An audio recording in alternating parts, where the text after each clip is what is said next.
महाराष्ट्रातील सर्व विद्यार्थ्यांचं CST लॉन्चपॅडच्या यूट्यूब चॅनलमध्ये पुन्हा एकदा मी तुमचं मनापासून स्वागत करतो। आजचं सेशन कशावरती आहे तर अपडेटच्या आधारित आहे। तेही अपडेट कशाचा तर परीक्षेचा, आणि तोही कोणती परीक्षा तर महापारेषणची परीक्षा, त्याच संदर्भातला जो अपडेट आहे त्याच्यावरती डिस्कशन आहे। आजचा लेटेस्ट अपडेट आहे बिलकुल 9 डिसेंबरचा।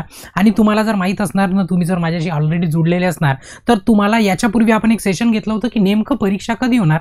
आता तिथं डिस्कशन आपण विद्युत सहाय्यकची केली होती, कारण की आपल्या कानावर हे नव्हतं माहित आपल्याला परीक्षा कोणाची कधी होणार आहे।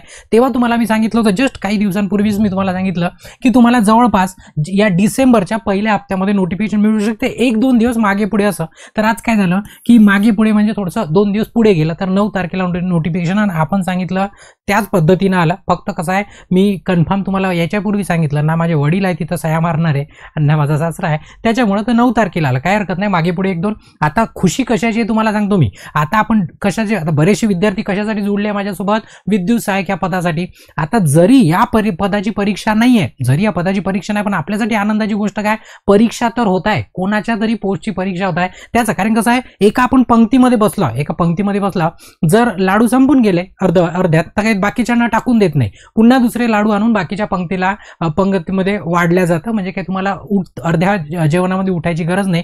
त्यासारखंच आता आज परीक्षा विद्युत सहाय्यकची जरी नसली तरी आपल्याला माहित झालं की परीक्षा आहे। आता मला आपला अंदाज होता की वितरण असणार, पण पहिली परीक्षा ट्रान्समिशनची दिली। ठीक आहे, मी तुम्हाला हे सांगितलं होतं की या हप्त्यामध्ये नोटिफिकेशन येणार आणि या हप्त्यामध्ये आणि याच्या समोर 11 तारखेपर्यंत परीक्षा राहू शकते, कारण आपल्याला अशी चुकचूक आली होती, पण असं नक्की नसतं ना, त्याच्यामुळं तर बरोबर आपण जसं म्हटलं तशाच बरोबर तारखा जवळजवळ तशाच आल्या। तर बघा नोटिफिकेशन काय ते पहिले मुद्द्याचं बघून घेऊ।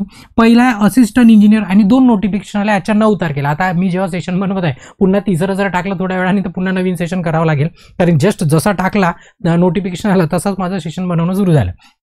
असिस्टंट म्हणजेच ईची जी पोस्ट आहे, आता ई तुम्हाला माहिती आहे, एक असते ट्रान्समिशन आणि एक असते टेलिकम्युनिकेशन। तर त्या ट्रान्समिशनची जी डेट आहे ती तारीख दिलेली आहे किती, 29/12ला दिलेली आहे, म्हणजे तो संडे येते, संडे म्हणजे रविवार। आता यांचं हॉल तिकीट आलेलं नाही आहे। आता जे विद्यार्थी असणार पटापट शेअर करून द्या, म्हणजे जेणेकरून यांच्यापर्यंत ते नोटिफिकेशन पोहोचायला हवं, म्हणजे जे स्टडी चालली आहे त्याच्यामध्ये थोडंसं फास्ट आपलं काम झालं पाहिजे, आपलं म्हणजे त्या विद्यार्थ्यांचं काम झालं पाहिजे। आणि यांचं जे हॉल तिकीट वगैरे आहे, जे काही हँडआउट वगैरे आहे, शॉर्ट नोटिफिकेशन किंवा जे काही द्यायचं आहे त्यांना हॉल तिकीट, ते काही दिवसांमध्ये म्हणजे लवकरच या वेबसाईटवरती अवेलेबल करून देईल। आता ते एक तर वेबसाईट पाहत राहा, नाही तर माझ्यासारखं दिवसभर पाहत बसा, त्याच्यापेक्षा तुम्ही अभ्यास करा, मी लक्ष ठेवतो, कारण माझं कामच आहे ते। ठीक आहे, तर ते आजचंच नोटिफिकेशन आहे 9/12चं, हे झालं एक। त्याच्यानंतर पुन्हा एक दुसरं नोटिफिकेशन होतं, कशाचं, व्हेरियस ऍडव्हर्टाइजमेंट, म्हणजेच काय, पुन्हा वेगळ्या पोस्ट, कोणती पुन्हा एक पोस्ट, त्याच्यानंतरची पोस्ट होती एक पुन्हा एईचीच होती, पण काय, टेलिकम्युनिकेशन। आता ते 2-2 वेळा टाकलं तर दोघा जणांनी वेगळ्या टाईप केलं असेल घाईमध्ये, म्हणून वेगळ्या डब्यामध्ये टाकलं असणार। ठीक आहे, तर यांचं कसं असतं की नक्की नसतं ना प्रत्येक गोष्ट, तर यांना कधी कधी वेळेवरती एक नोटिफिकेशन, जसं एईची आता अर्जंटमध्ये आली,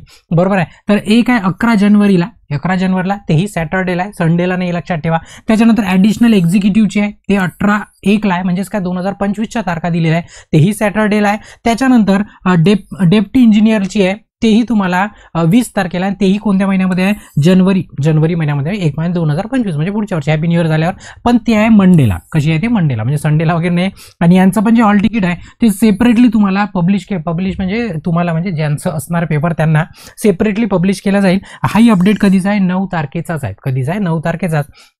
या झाल्या बाकीच्या पोस्ट। आपण जर कॅलेंडरमध्ये बघतो म्हटलं तर बघा, एक परीक्षा 29 डिसेंबरला, कधी आहे एक परीक्षा 29 डिसेंबरला, म्हणजे तो झाला एक ब्लॉक गेला आपला। ठीक आहे, त्याच्यानंतर दुसऱ्या ज्या 3 परीक्षा आहे त्या 1/11ला आहे, 1/18ला आहे आणि एक किती आहे, 20ला, म्हणजे अशा 4 आहे। आता बघा बाकीचे मधातले बरेचसे दिवस आहे, आणि जे विद्यार्थी विद्युत सहाय्यकच्या परीक्षेची तयारी करताय किंवा वाट बघत आहेत, एवढं लक्षात ठेवा, आपल्याला एका दिवसात होणार नाही, आपल्याला मिनिमम 2 तरी दिवस लागतील परीक्षा आपली घेण्याकरता। ठीक आहे, कारण की फॉर्म जास्त आहे, पोस्ट पण जास्त आहे, त्याच्यामुळं तर एका दिवसात, आता इथं संडे, आता मधामध्ये तुम्ही म्हणाल जर संडे सुटला तर मे बी 1-2 दिवस मधात तुमचे पेपर होऊ शकते। ठीक आहे, तर आता तुम्ही काय करायचं, त्याच्या तयारीला लागायचं। आणि याच्यापूर्वी आपलं डिस्कशन झालं होतं की कोणतं होणार, तर आपला अंदाज होता की वितरण होणार, पण आता असं दिसत आहे, आता बघा आता फॉर्मामध्ये आली ट्रान्समिशन। मी तुम्हाला याच्यापूर्वी सांगितलं, अरे काम सुरू आहे, काम सुरू आहे, काही आपण आपल्या हिशोबाने होणार नाही. आपण बाशिंग बांधून बसायचं, म्हटलं की मुहूर्त आला की लग्नाला उभं होऊन जायचं. ठीक आहे. तर आता आपली परीक्षा सुरू झाली कशाची, ट्रान्समिशनची. कशाची, ट्रान्समिशन. बघ, हा छोटासा अपडेट होता,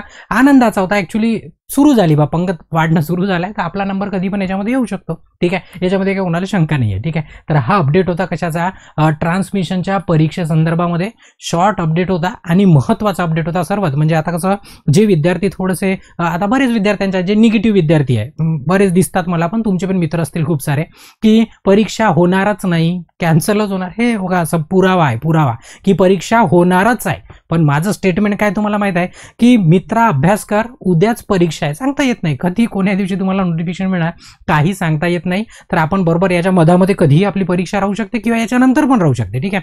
पण आपण तयारीला लागायचं, कारण की आता आपली वेळ एकदम झाली आहे, हद झाली ना, हद तर झाली आणि वेळ पण झाली आहे. ठीक आहे. तर इथे या सेशनला काय करतो मी, थांबवतो. बाकीच याच्यानंतर सेशनला काय करतो मी, कंटिन्यू करतो. तोपर्यंत ब्रेक घेतो. धन्यवाद.